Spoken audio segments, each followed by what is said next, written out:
Alright, what is up everybody? Welcome to the annual Mermay redraw. This is a piece I do every year where I recreate last year's Mermay piece, which is a challenge created by artist Tom Bancroft. Bancroft or Bancroft? I don't remember. And it's a challenge where you draw a mermaid every day based off a list of prompts. It's essentially Mermaid Inktober, if you're going to compare it to something else. I did it a few years back where I did the whole thing. There's actually an old video that it's one of my few older videos I actually left up because I put too much work into it, where I did the whole challenge. That was a pretty good one, actually. One of my better older ones. Challenge came around again, and I didn't want to do the whole thing, so I just did one piece. And I decided to take that one piece and every year recreate it to sort of do a bit of a skill check, right? Sort of see how far I've come, what I've improved on, what I still need work on, just sort of reassess things and just see, progress. And in this one, I think it did turn out better than the last two. They're on screen right now, the 2023 and 2024 piece. So this is the 2025 one. There's an older one from 2022 that it started with, but that's traditional. So I'm going to keep this digital. Anyway, enough rambling.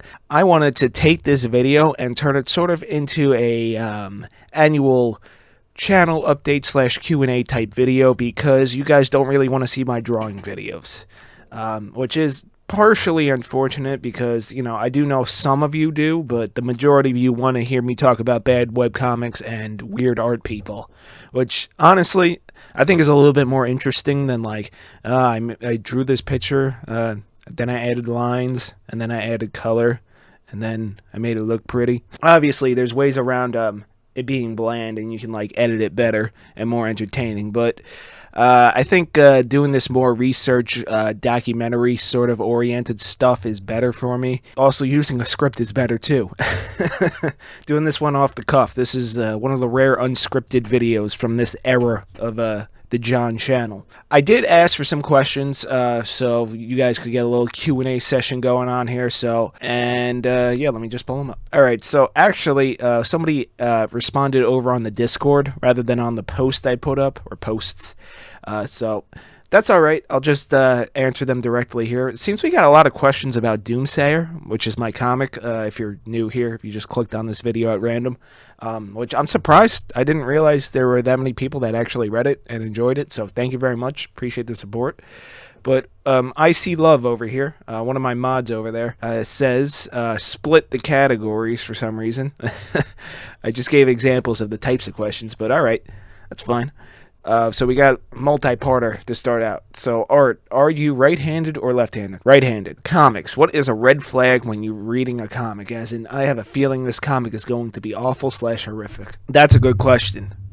It's a bit of a cop-out to just say the art's bad, which it's not true. Sometimes rougher-looking art can actually turn out to be a pretty interesting story, like Tails Gets Trolled, which is a webcomic I will be reviewing, I want to say, within the next 5 uploads, okay? Counting this one. So in the next, 4 or so uploads, okay? It's not going to be the next video. The next video is the next webcomics iceberg video, which is going to be kind of a long one because we're getting deeper in the iceberg and I need to do more research, and plus it's a bit more interesting to talk about the more obscure or more disturbing ones. This is why I use a script. Jesus Christ. Okay, when I read a comic, the thing that makes me go, oh, I got this is going to be bad, is probably, it's either really poorly done font and layout, where I'm I can't tell where I'm reading, which bubble comes first, or I can't read this font. I mean, I'd say maybe wall of text, but then again, I've been guilty of it myself in my earlier chapters of Doomsayer. Pacing. I think pacing is the real big problem. Is when you're setting up a scene and it's moving either too fast or too slow in the beginning, where I don't know what's going on, but everything's happening at once, or holy shit, can we get this show on the road already? I think pacing is the biggest problem. It's kind of tough to explain how to do good pacing, but I think a similar medium is actually film, where you can analyze the pacing. The pacing of this video you're watching is terrible because I'm not using a script. But yeah, I think it's in the pacing, really. All right, next question. YouTube, have you been surprised with the amount of comics you've enjoyed while making the webcomic Iceberg? I mean, looking back through the webcomic Iceberg, hold on, let me pull up the image. I mean, the infamous webcomic series, which is probably the most popular. I was surprised at how much I enjoyed the Zootopia abortion comic. It was really well done. But then again, I didn't watch the original movie, so again, I might be complaining about the characterization if I did, which seems to be the biggest problem, but I think the execution of that one was so good. Let's see, going through it, Paranatural was pretty good. Yeah, Paranatural, Magical Boy took me by surprise. That one was pretty good, actually, despite me not really being interested in LGBT kind of stories. At least not that much interested. Space Boy was pretty good. I mean, Cyanide and Happiness, I've read that one for years. Mr. Boop, that was a fever dream. That's definitely sooner than later kind of a comic I'm going to cover. That was really interesting. Going through Tails Gets Trolled, of course. Two Kinds was kind of interesting. I definitely want to revisit that one, especially considering it was made by Markiplier's brother, and apparently he got canceled for being a degenerate or something. Luckily, you can't cancel me for being a degenerate because I was open about that from the beginning. Everything's Fine. That was a pretty good one. That one, I never did get back to that. That one had really good suspense. I wanted to know what was going on with it. You know, Boyfriends was not that bad when I went to go read it for the review, because, like, it's so controversial. It really wasn't that bad, honestly. Like, if you're looking for, like, a half-decent comic about polyamory, if you're into that kind of thing, like, it really wasn't that bad. Oh, yeah, Zoophobia. I gotta find that one. That's definitely one I need to cover because of Vivzy Pop's notoriety. Oh, Natty. I remember that one. That's the one by the male feminist. Yeah, I gotta cover that one soon. That's definitely one for the channel. Oh yeah, Law for Kids. That one threw me for a loop. I need to find that archive. That one is hard to find because it's from like the late 90s, and it's like from a specific local jurisdiction. That was like made by, I think it was Arizona, if I'm recalling correctly, that they made these comics that are supposed to try to explain like laws for kids, as the title implies, but it's lost and it was poorly executed to the point where, like, what the hell is even this, you know? I gotta find that one. Moon Over June, I mean, that one's one of my more popular videos. Part 2 is coming eventually, alright? I will do part 2, okay? It'll get out, it'll be out when it's out. Arkham Blade was pretty good. Jack was the edgiest shit I've ever looked at, ever. I gotta cover that one for sure. I mean, the Cloud Factory looked pretty good, but it was only 8 pages. There's actually one in the tier I'm working the script on right now called Pastel Defender Heliotrope. That's part of this this entire multiverse by this person, Jennifer something Diaz. I forget the middle name, but very interesting character. Older woman, like in her I think late 60s now, actually was the co-founder of transsexual.org, which was like one of the earliest online discussions about transisms. I don't know. I'm not sure what the word is these days. Transgender, sexual, vestite, whatever. Like, you do you, boo-boo. All right? But, you know, I can't carry around a fucking encyclopedia of gay with me. You know what I'm saying?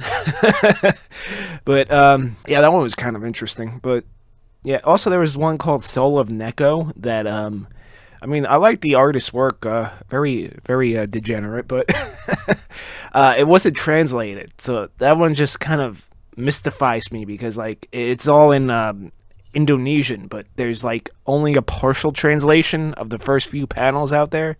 Like, I don't know why I can't find a full translation. Alright, so those are the comics that interested me. Okay, and we got a Doomsayer question. What would Anna's pet taste like? Levi?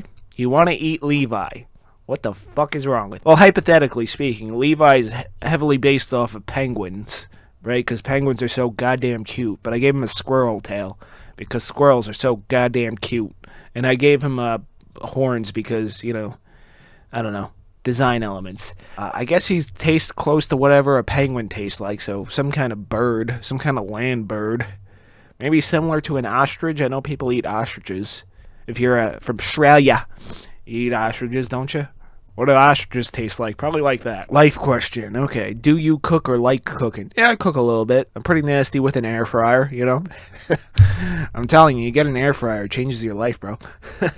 Not really good at baking, though. Baking's the one I'm not that good at, but, you know, I can cook a little bit. All right, meme questions. My brain is still thinking of food. If you could eat only one food for the rest of your life, what would it be? If this hypothetical, any food you choose will provide you enough sustenance. Steak and eggs. Steak and eggs. All right, moving on to some shorter questions here from the post. Actually, we got a multi-part right at the top.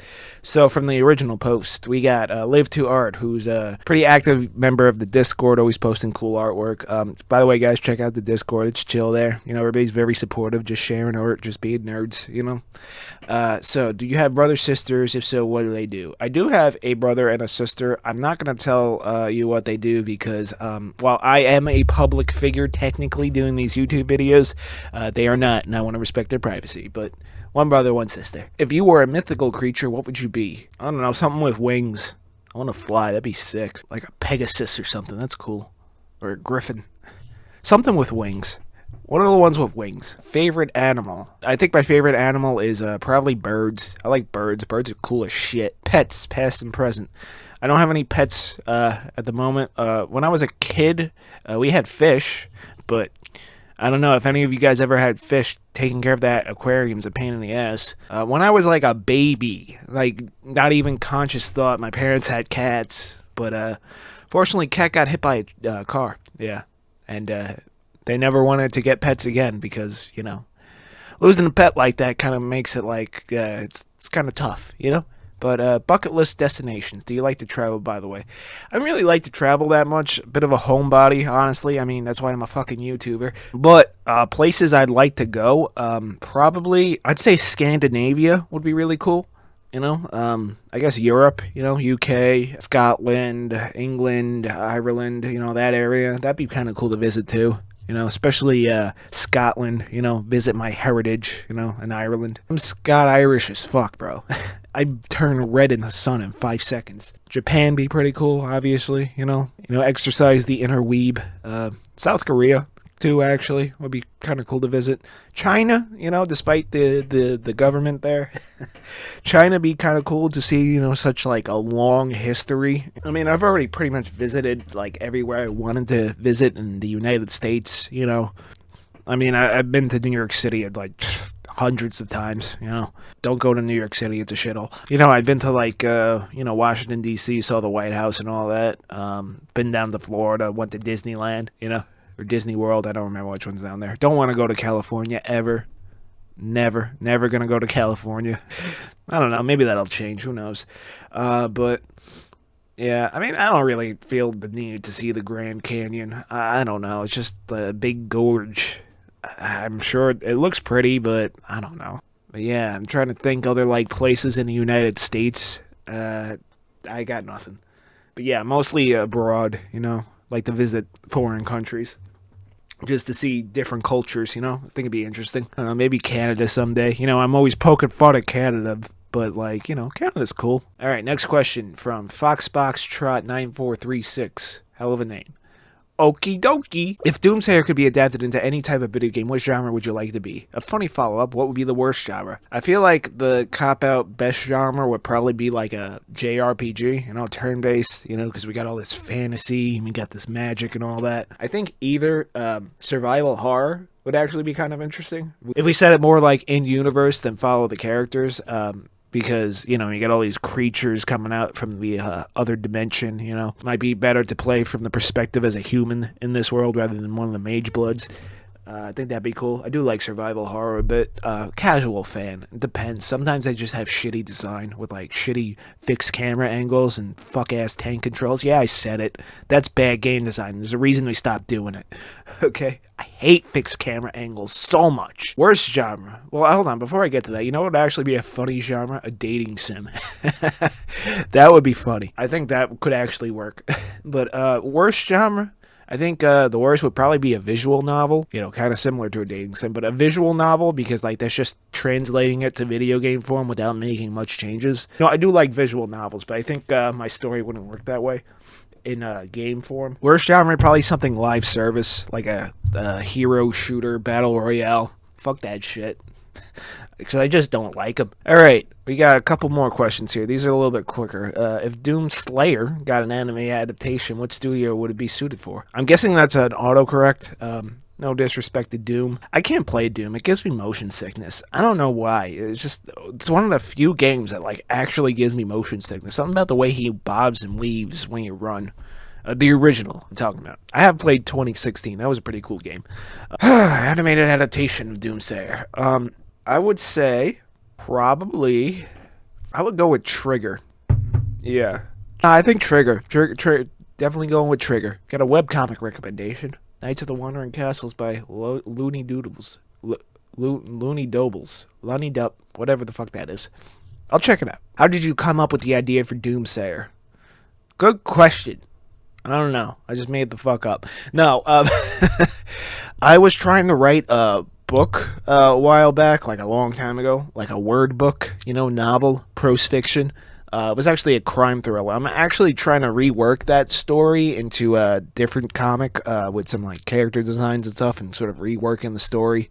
That might see the light of day someday. I did post a couple character concepts over on Patreon, which, by the way, check out the Patreon. I did just update it recently to only be $1 single a month to subscribe. So that's a good fucking deal. You get content nearly daily. 18 plus though, okay? So, yeah, also shout out to the patrons on screen. I'll put them on screen now. You're the real MVPs. But for Doomsayer, I thought about it when I was working on some like short stories just to kind of like see if I could finish one, and then I'm like, maybe I should do fantasy, right? And, I started thinking about world building, and fictional worlds, and I started like sketching up the earliest concepts of the maps. And like the cities and the landscapes, which I should probably put a little bit more into the actual comic. I'm just not very good at drawing environments. Yeah, I just kind of kept thinking about it, and then, eventually, I just kind of wanted to draw cool monsters and hot girls beating the shit out of each other. I mean, who doesn't?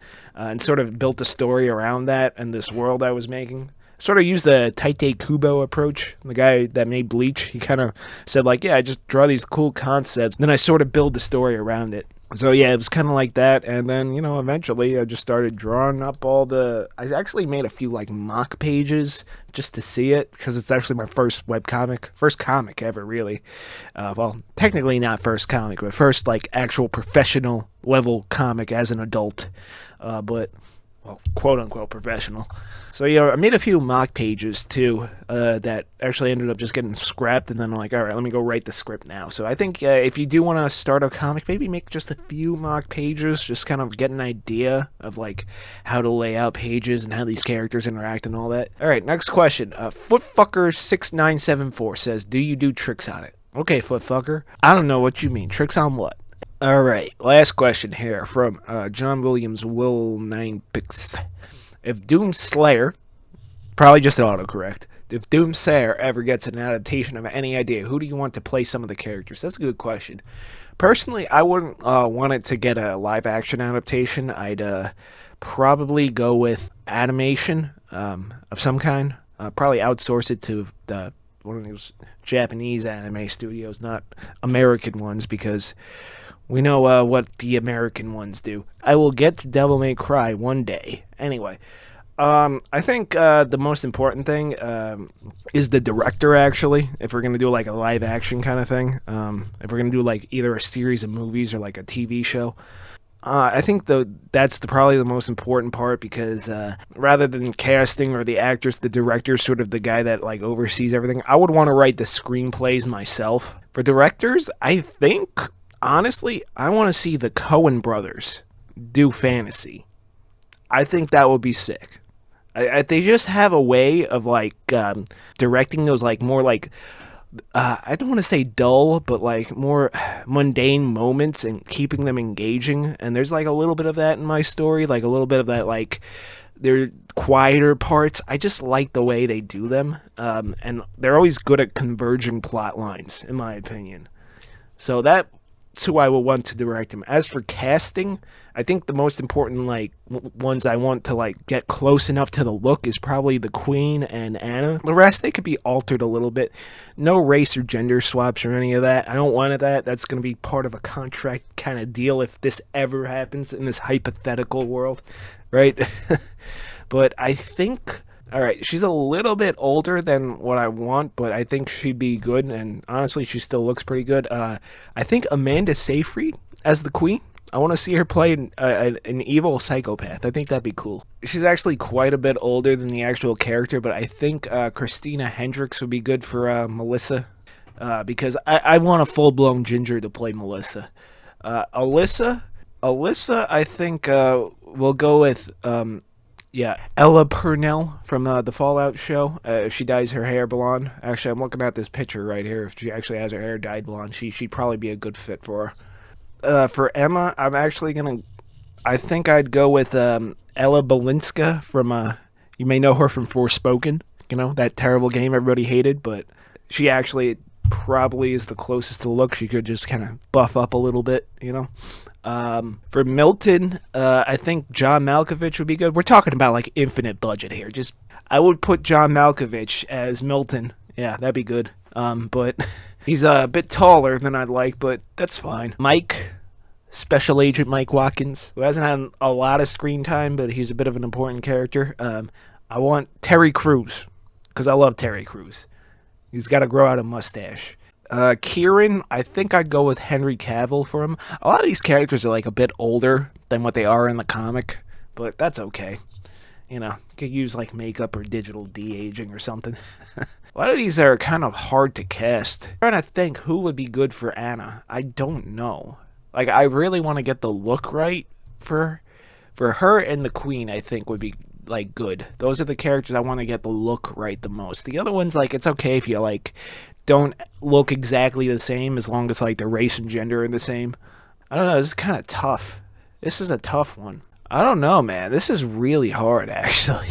Now that I'm actually thinking about it, I think it'd be funny if we get an actual adult film star to play Hannah. That would be funny. I don't know which one, but I feel like that would kind of fit her character.